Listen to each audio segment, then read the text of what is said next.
23 minutes before 10 o'clock. Thank you for tuning in. We went to New York City. We went to Radio City Music Hall. They have a gigantic chandelier in there, and I thought, how do they clean that thing? How do they clean it? You can tell that I'm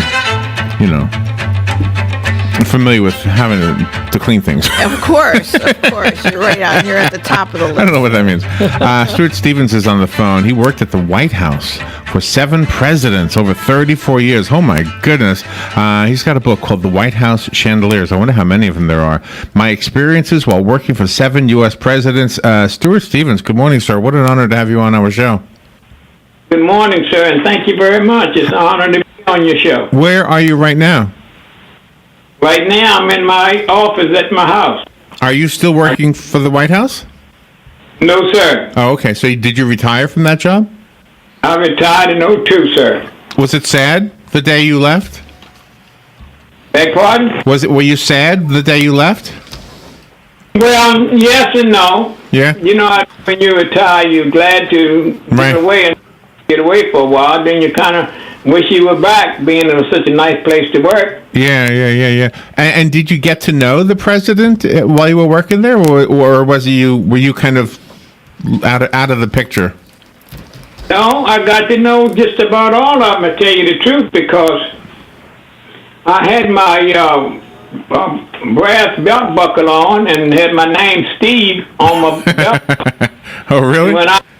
Yes, sir. And the belt buckle is in picture of it is in the book. Oh, that is awesome. And so, how did you get the job? How did that start for you? Well, I started I was working at the executive office building, and was cleaning the high entranceway. I guess it was about 30, 40 feet high, I guess. And I was on the ladder, and the gentleman came out of the building and stood beside the ladder for a little while until I got down. And then he introduced himself. He said, I'm Mr. I got to think of his name. But it's been so long ago, but he's a good guy. Uh-huh. And yes, was he like the human resources guy for the White House? Yeah, no, sir. He was in charge of the whole area of general service. Oh, okay. Yeah. So why is the book called The White House Chandeliers? Is there a lot of chandelier work in the White House? Yes, sir. It's a lot of chandeliers in there. It's more chandeliers. Down it. All right. I didn't even count them. It was so many. How many are there? Do you have it to count? No, sir, I don't. I didn't have time to count. Oh my gosh, this is a fun interview. Okay, so did you have to clean the chandeliers? Yes, sir. I had to clean every one of them. Every day? How do you do that? I mean, do you have to be on a ladder or a cherry picker or something like that? Oh, no, I had scalpel. Had the painter to build a scalpel for me to the way I wanted it. And sometimes they would put 2 boards on it because some of the chandeliers were so big, like the 3 in the East Room. They was the biggest in the White House, and they had 607 pieces of Bohemian glass, each one. Oh my gosh! And did the first ladies always oversee? Like, did they stand on the floor looking up saying, "You missed a spot"? No, they didn't do that. When they passed, they seen how beautiful the chandeliers looked. They said, "Mr. Stevens, you're doing a wonderful job." Could you tell? Could you tell by looking at them that they needed to be cleaned, or are they always cleaned and it's hard to tell? No, sir. Some of them were so dirty that by the tours coming through every day, they had a tour guide to bring, I guess, 50, 60 people through there every hour or so. And with a lot of dust coming from the people coming in. Oh, really? And a lot of cobwebs on some of them. Oh, my gosh. A couple of them, spiders was even hanging down. Wow. This had to be a very high anxiety job for you because you not only had to clean them, but you had to make sure that nothing got broken. Yes, ma'am, exactly. Matter of fact, Mr. Rex Scouting, the gentleman that's in head of the usher's office, he told me when I first started working, he said, Steve, he said, I'm going to tell you, I'm going to give you a crack at these chandeliers, he said, but the first time you break one of them, you gone. Did you ever break one? And no, sir, I didn't break one. Not one. Now, a chandelier is many, many, many little pieces, right? Yes, sir. So you had to literally polish each one of those pieces of glass? Yes, sir. I had to polish each one of them. But a lot of it I could take off and put in my bucket. See, I had a bucket of warm water. With Oh, okay. Yeah. Oh, my. Out of my, I could take them off the chandelier, break it down a little bit, put it in my bucket, I'll stir it around with that ammonia, and then I would take it out and put it on a white rag or turkey towel, and then I would use my chamois to polish it. Wow. That's how I polish it. Was that your only duty, or did you have other duties besides cleaning the chandeliers? Well, sir, I had other duties such as washing windows. Oh, my. Yes, because nobody there, everybody there was afraid to get outside of a window and hang outside of it. Why? Yes, me not being afraid of height. Oh. You have to go outside of the window and hook your belt and lean back and wash the window that way. Wow. Wow. Yes, Oh, my gosh. Yes, you would get my book and you would see everything I'm telling you is the truth. Well, you could see me outside of the window, and you also could see me up on chandeliers. Gosh. So when did you have the idea to write a book about your experiences? Well, I guess about two years ago, I had all of my pictures and everything that the presidents had given me down through the years. I had everything boxed up in a closet, and never did put them up. And my daughter came over and she said, "Daddy, what are you going to do with all those things you got from White House?" I said, "Well, I really don't know, honey." She said, "Well, I tell you what, so you should write a book." Yeah, that's a good idea. Yeah, and I said, "Well, I don't know how to write a book." And she said, "Well, you just tell me over the phone," because she didn't live with me. Right. So you tell me over the phone what went on for the whole 34 years. She said, "I'll write it down." And she said, "Then we can go over it and you can write the book." Oh, I'm so glad that you did. I'm so glad. I just love that story. That just shows you how much she loved you, and I think you're sharing a story with us that we would have never heard, and it just sounds like a delight. By the way, I found your book on Amazon, and I am looking at the picture of you cleaning. It looks like little light bulbs, and also hanging outside the window with your belt on. Oh, yeah. Well, whenever I clean the chandeliers, I would also make sure that all of the bulbs in the chandeliers was clean or new, because I didn't want to get down and leave some of the light bulbs blown out or broken or something. So I'd taken them out and wiped them off, or either put in new ones, because the light is what makes a chandelier. When you got plenty light, it glitters like diamonds, especially if you have polished it. That's the way. It's the main way. Is you got to have the light to make it shine. Did you have to dismantle the chandeliers when the inside of the White House was painted and refurbished? Well, when it was painted and refurbished, they only did that, and when I was there, they were only doing that one room at a time. Oh. See, they would do go into the blue room, and they would be working in the blue room, putting up wall covering. They didn't have wallpaper; they had cloth. So I said wall covering over the walls and things. They had to come in and either replace that or either dust it down and make sure that it was clean and everything. So I waited and went to another room until they finished in that room. Then I was going back into that room. Did each of the presidents stop to speak with you also when they saw you up there?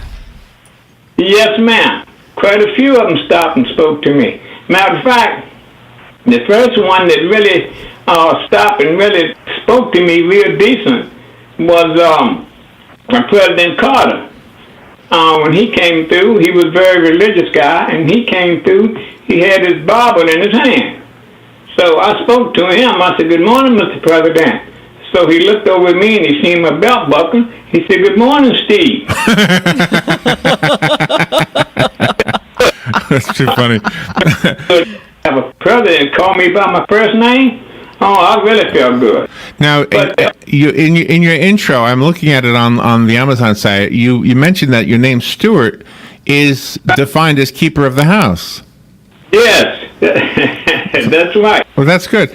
And I love what you write here, and I've already picked up on the fact that you've got a high integrity, and I think that is awesome. I think you're a role model for all of us. I'm so glad you told your story, and that it's in the form of a book. Yes, thank you. Thank you very much. So what was your title? Was your title Chandelier Cleaner? No, it had to be something different, right? My title was Custodial Specialist. Oh, specialist. Were there other specialists? No, not that I know of. I was the only one custodial specialist, and matter of fact, that name had never been there before. Nobody had ever been a custodial specialist, but my supervisor, she seen how good I was at cleaning chandeliers, cleaning the windows, the light globes, the candelabras, the wall sconces. I cleaned all of the glass in the White House except what the president and them ate out of. That was the plates and the glasses that the butler take care of. Okay. Now, did politics ever play a role in your feelings? Like when you're in the White House, did you ever disagree with some of the things that were in the news from the president? No, sir. I never paid no attention to politics because I couldn't halfway read most of it. No way. Yeah, it might have gotten in the way of that job too, because that is your direct boss, right? But I did get to be friendly with a couple of them, like President Nixon. He wasn't a bad president. Richard M. Nixon, he was pretty good president, but he was quiet. I never seen him that much. Oh, really? Stayed upstairs in his office upstairs. It didn't come down too much. So I never got a chance to really talk to him like I did with some of the other ones, like President Reagan. Now, President Reagan was a very good president, and I really liked him. And he just was a jolly guy because he'd been in the movie, he'd been a governor, he'd been around, he knew everything. Yeah. And his wife was so close. He would call her Nancy, Nancy, Nancy, no sooner as he hit the floor. And she would say, Ronnie. So one day, Reagan went up onto a building up there to make a speech. And when he came out, this gentleman by the name of Hinckley was waiting out there to try to assassinate the president. Oh, no. Yeah, he fired 4 or 5 shots. And 3 of them hit Brady, and and one of them hit the president, but nobody knew it. So the Secret Service rushed him into the limousine. So on the way back to the White House, which the president said, "I want to go back to the White House."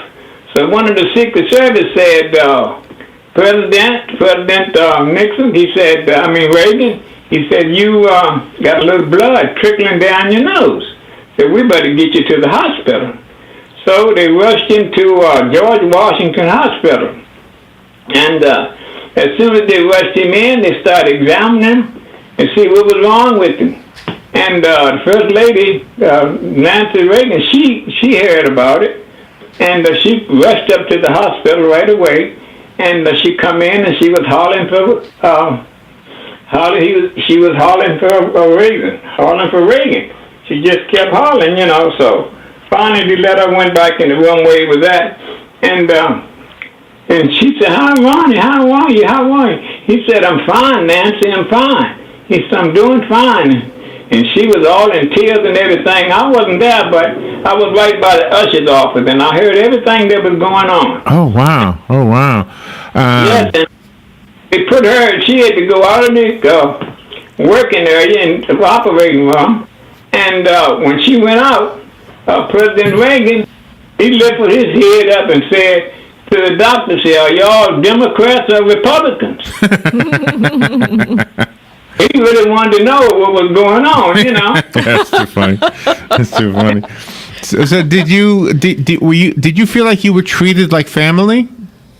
Yes, sir, I did. And most occasions I was. Yeah. one time I didn't feel too much like family was. I was on my way across the street right to the Treasury. You know, the White House is right across the street from the Treasury. So we used to go from the White House over to the Treasury that was a shortcut to get to Riggs National Bank, where we used to go cash our checks. Oh, okay. Uh-huh. But one day I was coming through the hallway. There was a check and 3 pieces of paper that go with the check. You know, the blue copy and the white copy and orange copy, I believe. Right. Anyway, I picked the check up, and I had to look at the check twice. And the check was for $14,850,000. And I looked at the check, and I said, "Good gracious!" The room number on the back of the papers where the check was supposed to have been delivered to. So I carried it to the room where it was supposed to have been delivered, and talked to the lady at the desk, and she asked me could she help me, and I told her, and I showed her the check, and she said, "Wait a minute," said, "let me get my boss." So she went in the back, and she got a boss, and the boss came out, and he said, "You Mr. Stevens?" I said, "Yes, sir." He said, "What's this about a check that I heard that you found?" So I handed it to him. I said, "Hey, it's right here." I said, "I found this check in the hallway." And, you know, I don't know, they kind of wanted to believe, I guess, that I had taken the check from someplace or another. I don't know. Oh. But anyway, I'm just thinking, you know. So, because I was a little nervous anyway. When I first found the check, I got a little nervous. So, he taken the check and he looked at it and he said, "Well, somebody must have, the mail people accidentally dropped the check in the hallway." So he said, "Mr. Stevens," said, "you're an honest man." He said, "Then I'm going to call your boss and tell him."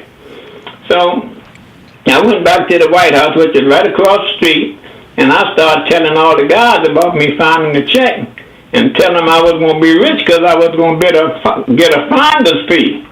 And my boss called me up to the office. Rex Scouten was his name. And he said, "Steve," said, "they sent me a letter from across the street saying that you had turned in this check." And I said, "Yes, sir." I said, "I turned it in." And he said, "They said that you're a very honest man." And I said, "Well, thank you, sir." So I went on. He said, "I'm going to call them and check and see, can they give you some kind of award?" So, man, I really felt good then. So that's good. I went back downstairs, and I talked to the guys. I said, "Man," I said, "I ain't going to be working here long." I said, "Cause I done found this big check. I'm going to get you know?" Right. So I guess about 2 or 3 weeks went by, and Mr. Scotten called me back up to his office and said, "Steve," I said, "Yes, sir." He said, "This is what they sent you from the Treasury Department." So I got all nervous waiting to see what it was. So, an award. Yeah. And then they gave me a bonus. The bonus was $50. Oh. Taxes.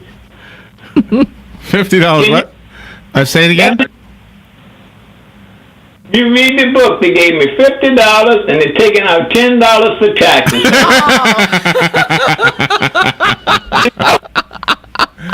Oh my gosh, that is a great story.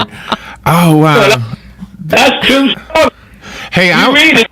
It's in the book. Read Hey, it. I'm going to tell you something, Mr. Stevens.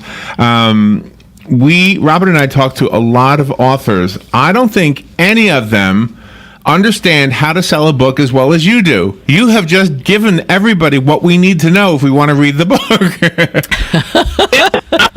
I'm hoping you all would get it around so everybody can buy it and read it, because one day, we hate to say it, but one day might come when the White House might not be looking like the White House that I worked in years ago. Yes, absolutely. Yeah.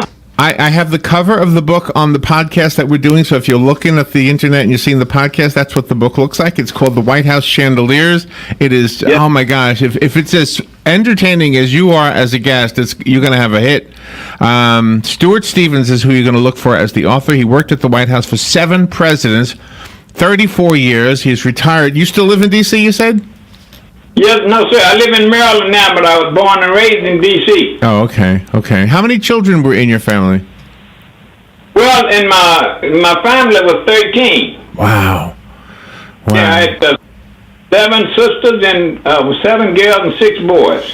Well, you gosh. must come from some really good parents. They must have done a good job. I mean, you are certainly an amazingly inspiring man. I don't know if you even know that, but thank you for sharing your story with us.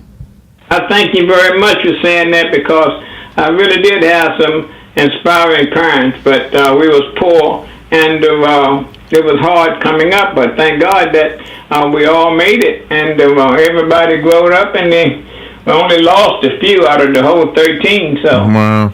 Do your friends call you Calvin? Do your friends call you Cal? Yes, sir. My friends call me Calvin. Okay, that's what I thought. I have it in my notes here. Well, Calvin, thank you for being on the air with us today. What an amazing story. The book is available on Amazon, and I'm guessing everywhere books are sold. Let's see if there's a website. Do you have a website?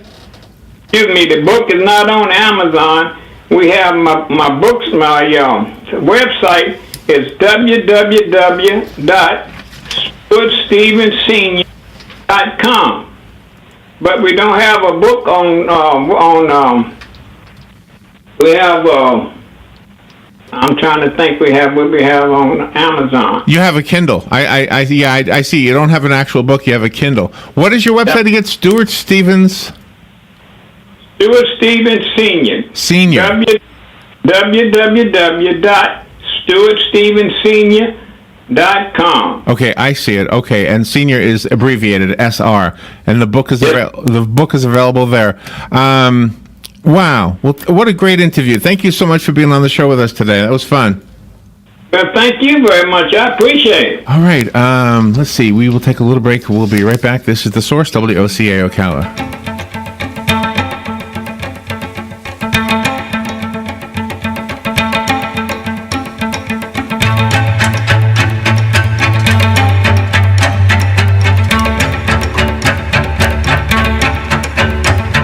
Here is your 30-second news brief. 2 young women, both Vanguard High School students, died Friday in a 2-vehicle accident at Northeast 30th Avenue and Northeast 14th Street. Health officials have extended the enrollment period for healthcare insurance for Floridians until December 31st. Tampa and Orlando's international airports are expecting 50,000 travelers each this week. And former FEMA Director Craig Fugate is helping to launch a new hurricane preparedness website called GetReadyFlorida.org. And that is your news brief from The Source. Broadcasting from the Paddock Mall Studios, this is WOCA. Fox News Radio, I'm Lillian Wu. The power has been restored, but the travel nightmare may not be over for some of the thousands stranded at Atlanta's International Airport, where power was knocked out Sunday afternoon and stayed that way